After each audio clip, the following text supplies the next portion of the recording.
আসসালামু আলাইকুম সুপ্রিয় দর্শক। দেশে এবং দেশের বাহিরে প্রবাসী যারা আছেন তাদেরকে সবাইকে জানাই আমার আন্তরিক শুভেচ্ছা আর অভিনন্দন। আশা করি সবাই অনেক ভালো আছেন। আজকে আমি ইউরোপের আরেকটি নন সেনজেন দেশ আলবেনিয়া সম্পর্কে গুরুত্বপূর্ণ বিষয় কিছু আলাপ করব।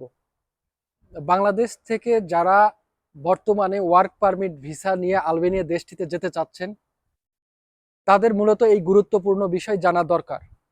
যেমন আলবেনিয়ার ওয়ার্ক পারমিট ভিসা কিভাবে পাবেন, এই দেশটিতে বর্তমানে যেতে কত টাকা লাগে, বর্তমানে দেশটিতে কি কি কাজ আছে এবং এইসব কাজে বর্তমানে এই দেশটিতে বেতন কত টাকা হবে। তো এই সব বিষয় আজকের ভিডিওতে আলোচনা করব। আজকের এই ভিডিওটা না টেনে সম্পূর্ণ ভিডিওটা দেখুন। এই আলবেনিয়া সম্পর্কে গুরুত্বপূর্ণ বিষয় কিন্তু আপনারা জানতে পারবেন। তো ভিডিওটা শুরু করার আগে আপনারা যদি আমাদের চ্যানেলে নতুন ভিউয়ার্স হয়ে থাকেন তাহলে অবশ্যই আমাদের চ্যানেলটিকে সাবস্ক্রাইব করে দিন, কারণ আপনাদের সাপোর্ট পেলে এই আলবেনিয়া দেশটি সহ আরো বিভিন্ন দেশের তথ্য কিন্তু আপনাদের মাঝে তুলে ধরতে পারবো। তো কথা না বাড়িয়ে আজকের ভিডিওটা শুরু করা যাক। আচ্ছা, আলবেনিয়া হলো ইউরোপের একটি নন সেনজেন দেশ, তবে এই দেশটি কিন্তু ইউরোপ ইউনিয়নভুক্ত নয়, যার কারণে দেশটির শ্রমিকরা বেতন খুব কম পেয়ে থাকেন। বর্তমানে ওয়ার্ক পারমিট ভিসা নিয়ে যারা আলবেনিয়া দেশটিতে আসতে চান তারা ওয়ার্ক পারমিটটা কিভাবে পাবেন সেই বিষয়ে প্রথমে আলাপ করব। যেমন বাংলাদেশে বেশ কিছু এজেন্সি আছে সরকারি অনুমোদন এবং সরকারি সার্টিফিকেট প্রাপ্ত, তারা কিন্তু খুব দক্ষতার সাথে এইসব দেশ নিয়ে কাজ করে থাকেন।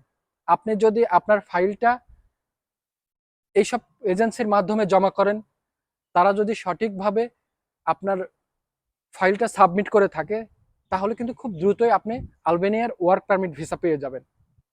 দ্বিতীয় মাধ্যম হলো, আপনার যদি এই দেশটিতে কোনো রিলেটিভ থেকে থাকে, মানে আত্মীয় স্বজন, বিশেষ করে ভাই কিংবা বন্ধু, তারা যদি কোনো কোম্পানিতে কাজ করে থাকেন আর সেই কোম্পানিতে যদি কোনো পোস্ট খালি থাকে, তারা যদি আপনার ফাইলটা সেই কোম্পানিতে জমা করেন, সেই কোম্পানি থেকে কিন্তু তাদের মাধ্যমে আপনি ওয়ার্ক পারমিট ভিসা পেতে পারেন। আরেকটা মাধ্যম হলো অনলাইন মাধ্যম। আপনারা তো জানেন আলবেনিয়ার বেশ কিছু ওয়েবসাইট আছে অনলাইনে, তারা সেখানে বেশ কিছু কোম্পানি কিন্তু লোক নিয়োগ দিয়ে থাকেন।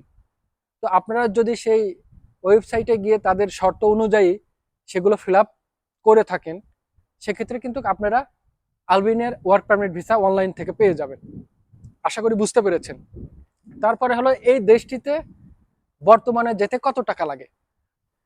দেখুন, আপনি যদি কোনো এজেন্সির মাধ্যমে এই দেশটিতে আসেন সেক্ষেত্রে কিন্তু আপনার একটু বেশি খরচ হবে, কারণ সেই এজেন্সি তার প্রফিট কেটে রাখবে, যার কারণে আপনার খরচ হতে পারে 5 থেকে 6 লক্ষ টাকা। আর আপনি যদি কোনো রিলেটিভের মাধ্যমে বা আত্মীয় স্বজনের মাধ্যমে যদি ভিসা কালেক্ট করেন সেক্ষেত্রে কিন্তু আপনার খরচ হবে 2.5 থেকে 3 লক্ষ টাকা। এবং আরেকটা মাধ্যম হলো সরকারি মাধ্যম। এই সরকারি মাধ্যমে যদি আপনি অ্যাপ্লাই করেন এই দেশটিতে, সেক্ষেত্রে কিন্তু আপনার খরচটা কমে 1.5 থেকে 2 লাখ টাকার মধ্যেই হয়ে যাবে। আর সেক্ষেত্রে কিন্তু অবশ্যই আপনার কাজের অভিজ্ঞতা থাকতে হবে। নিম্নতম 8 থেকে 10 বছর আপনি কিন্তু কাজের অভিজ্ঞতা থাকতে হবে এবং সরকারি সেই কাজের উপরে সরকারি সার্টিফিকেট থাকতে হবে। তারপরে আপনি অ্যাপ্লাই করলে, আপনি যদি ওয়ার্ক পারমিট ভিসা পান সেক্ষেত্রে কিন্তু আপনি কম টাকায় এই দেশটিতে মুভ করতে পারবেন। তারপরে হলো, এই দেশটিতে কি কি ধরনের কাজ পাবেন। আচ্ছা দেখুন, আলবেনিয়া দেশটি প্রতি বছরই কিন্তু বিপুল পরিমাণে শ্রমিক নিয়ে থাকে তাদের বিভিন্ন কাজের চাহিদার উপরে। তো বর্তমানে যেসব কাজের চাহিদা এই দেশটিতে আছে বিশেষ করে বাংলাদেশিদের জন্য, যেমন shopping mall, super shop, electrical, electrician, welder, driver, construction এবং বিভিন্ন ফ্যাক্টরিতে কিন্তু বিপুল পরিমাণ কাজের চাহিদা আছে। আপনি যদি একজন অভিজ্ঞ শ্রমিক হয়ে থাকেন বা আপনি যদি একজন দক্ষ শ্রমিক হয়ে থাকেন, আপনার যদি অভিজ্ঞতা থেকে থাকে এইসব কাজের, আপনি কিন্তু বেশ ভালো টাকা ইনকাম করতে পারবেন এই দেশটিতে।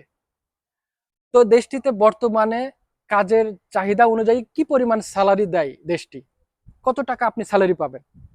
আচ্ছা, আপনি যদি ইলেকট্রিশিয়ান হয়ে থাকেন, একজন অভিজ্ঞ ইলেকট্রিশিয়ান হয়ে থাকেন, সেক্ষেত্রে কিন্তু আপনার বেতন 80 থেকে 90 হাজার টাকা হতে পারে। এবং আপনি যদি হোটেল কিংবা রেস্টুরেন্টের কাজ করে থাকেন সেক্ষেত্রে কিন্তু আপনার বেতন 40 থেকে 50 হাজার টাকা হতে পারে। এবং আপনি যদি কনস্ট্রাকশনের কাজ জানেন, বিশেষ করে ঢালাই, রডের কাজ, টাইলসের কাজ, সেক্ষেত্রে আপনি কিন্তু 60 থেকে 70 হাজার টাকা বেতন উঠাইতে পারবেন এই দেশটিতে। দেখুন, বিশেষ করে এই দেশগুলোতে যারা আসতে চায় তারা কিন্তু ইউরোপের যে সেনজেনভুক্ত দেশ আছে সেগুলো দেশে মুভ করার জন্যই কিন্তু এই দেশগুলোতে বর্তমানে আসে। যেমন সার্বিয়া, এই আলবেনিয়া, এই দেশগুলোতে কিন্তু ইউরোপে দেশগুলোতে যাওয়ার জন্যই কিন্তু মূলত সবাই এই দেশগুলো বেছে নেয়। তো আমি যেটা মনে করি, আপনারা যদি এই দেশটিতে বর্তমানে আসেন, এই দেশটিতে যদি বৈধভাবে 6 থেকে 1 বছর থাকতে পারেন, এর মধ্যে আপনারা কিন্তু এই দেশগুলো থেকে টিআরসি কার্ড পেয়ে যাবেন। এবং টিআরসি কার্ড পেলে আপনারা কিন্তু ইউরোপের বিভিন্ন দেশে এই দেশগুলো থেকে মুভ করতে পারবেন। তো আশা করি আমার কথা আপনারা বুঝতে পেরেছেন। তো প্রিয় দর্শক, আজকের এই ভিডিওতে আলবেনিয়া সম্পর্কে এইটুকুই তথ্য ছিল আমাদের কাছে। আমাদের এই ভিডিওটা যদি আপনাদের ভালো লেগে থাকে তাহলে ভিডিওটাতে একটি লাইক এবং শেয়ার করুন, যেন অন্যরা এই ভিডিওটা দেখে উপকৃত হয়। তো অন্য কোনো ভিডিওতে অন্য কোনো দেশের তথ্য নিয়ে আবার দেখা হবে আপনাদের সাথে। সবাই ভালো থাকুন, সুস্থ থাকুন। আল্লাহ হাফেজ।